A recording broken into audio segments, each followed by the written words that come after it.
Well, welcome once again to our one-year Bible study. I'm here again at the world-famous Chautauqua Institution in New York, Western New York. And I'll be reading in the Old Testament today from 2 Chronicles, chapter 36. 2 Chronicles, chapter 36. It says that Hezekiah carried to Babylon all the articles from the temple of God, both large and small, and the treasures of the kings and his officials. That is 2 Chronicles chapter 36, verse 18.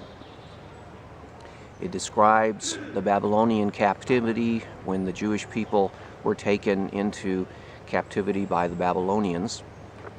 And this verse talks about all of the temple articles were taken to Babylon as well. So not only the people were taken to Babylon, but the articles that were in the temple were taken to Babylon as well. And that means everything in the temple, all the valuable items that were there, of silver especially, gold, anything of gold was taken to Babylon. But one of the things that is not mentioned in this description, and it's not mentioned in any of the descriptions of the Babylonian captivity, is what happened to the Ark of the Covenant. And this is why careful Bible study is very important. You might just assume, well, the Babylonians took the Ark of the Covenant from the temple and brought it into Babylon, where they used it, or they stored it, or they destroyed it. But that's not what the Bible says. The Bible actually doesn't say what happened to the ark. It's one of the biggest mysteries in biblical archaeology. It's one of the biggest mysteries in biblical history. What happened to the Ark of the Covenant? You understand what the Ark of the Covenant is. It is the box that was constructed by God's divine command to Moses on Mount Sinai. And it was to be used to store the sacred objects, for example, like the manna that kept the children of Israel alive for 40 years in the desert. A little sample of that manna was stored in the Ark of the Covenant. Of course, also the 10 Commandment tablets themselves, the two commandments written on stone, 5 on one stone and 5 on another, to equal 10 commandments. Those were stored also in the Ark of the Covenant. And one or two other things were stored in there also. But when we see the description of the Babylonian conquest of Jerusalem, we see nothing of a description as to what happened to the Ark of the Covenant. And that's why reading the Bible, studying the Bible is so important.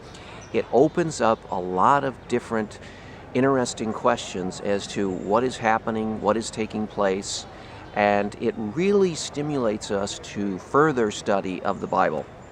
Well, Bible readers and Bible scholars have tried to come up with different scenarios as to what might have happened to the Ark of the Covenant.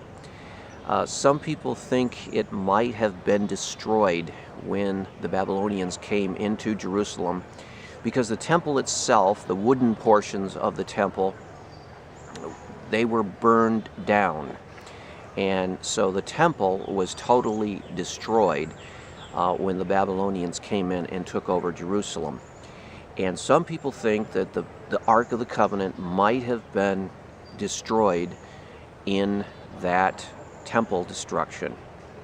But it doesn't say that in the Bible. The Bible does not describe what happened to the Ark of the Covenant. It could have been destroyed, it could have been burned, but part of the Ark, as you recall, much of the outer part of the Ark was laden with gold, beaten gold. And so that was not destroyed, of course, by the fire. It was, if it was burned, it was melted, but the Bible doesn't describe that either. So not many people think that it was destroyed actually at the time of the Babylonian conquer of Jerusalem. Other people think that it might have indeed been taken into Babylon and used there.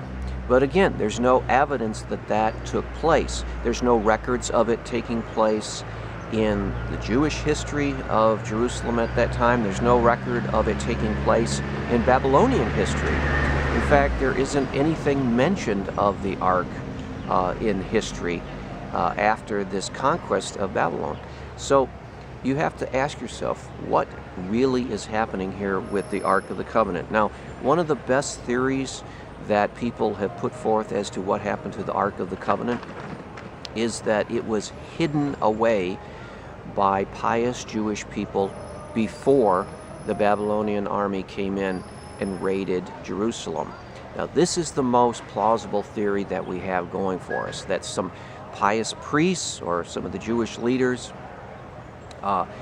curried and scurried the temple item, the Ark of the Covenant, off into some secret, unknown location, perhaps in the desert, to keep it away from any possible discovery. It might still be in the desert to this very day. It might be in a cave somewhere. It might be hiding. It might be buried somewhere in the sands of the desert. We don't know where it went, but we don't have any record of this ark after the Babylonian army entered Jerusalem, and it is not described in any of the articles that were taken from the temple. Now, there are some legends, there are some stories that say that it was brought over to Africa and hidden off the coast of Africa on an island. There are some other stories that it was brought into Ethiopia and kept there. In fact, Ethiopians and some others believe that they have the Ark of the Covenant. Of course, they don't let you look at it, so you can't verify it. So that's a sort of a tenuous claim there. But one of the things that you find when you read the Bible is you find that it raises a lot of questions, and it raises a lot of interesting topics for further study. One of the great advantages of studying the Bible is that when you study the Bible, you get a study agenda because of the questions that are raised by the accounts. And this is an example of one of them. What happened to the Ark of the Covenant? Was it destroyed, as some people think? Was it brought into captivity, as other people think? Or was it hidden away, and might it be discovered one day again before long? I know the movie Indiana Jones shows a scenario of what happened to the ark. It was hidden and it was rediscovered. Well, that could be. It could be the case that the ark will be discovered. We just don't know. And so we have to continue to investigate this. But this is an example of what interesting things happen when you open up the pages of the Bible and you study it for yourself.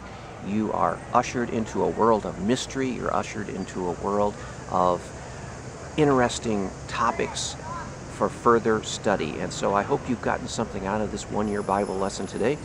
We're here at the Chautauqua Institution in New York, but don't go away. We'll be back to the New Testament portion in just a minute. God bless.